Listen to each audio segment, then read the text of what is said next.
Hi everyone, welcome to the last lesson of this week. In the previous lesson, we talked about the Web3 architecture. In that lesson, we had an overview of Web2 structure. And in this video, we are going to dig a little deeper in that structure in Web2. Let's start with our Web2 structure with Jackie. So here is Jackie with glasses now.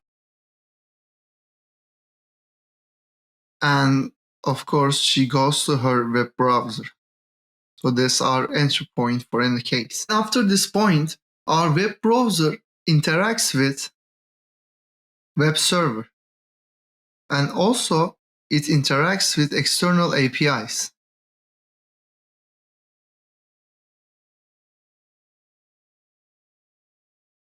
This web server where the contents of the application lies. This web server gets the HTTP request and returns the requested website. It interacts with the application server and content delivery network. This content delivery network is actually used to distribute the content to the closest geographical location of the user so that the user can access content faster. With the application server, we are actually working with the backend code. As we talked on the previous lesson, after the backend, what we have is the database. And this application server is going to communicate with the database server, and also it interacts with third-party services.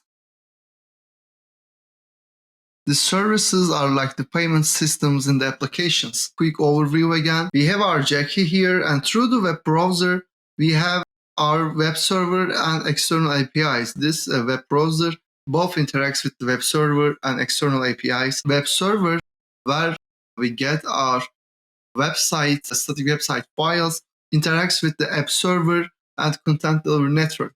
With the content delivery network, we can actually get content from the closest server to us, and with application server, we are executing backend code.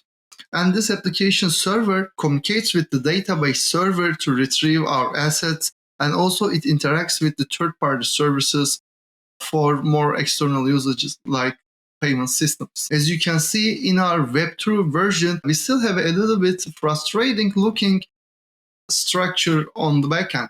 So we have this structure, but we are not dealing with this structure while we are developing. It's good to know the structure so that we can actually develop more efficiently, but we are actually isolated from these complications while we are developing our application. This was the comparison between the Web2 and Web3 structure. As we can see, both structures are not that easy and not that complicated at the same time. But in both cases, while we are developing for some specific area, for some specific process, we are isolated from the rest. Thank you very much for listening to me on this video.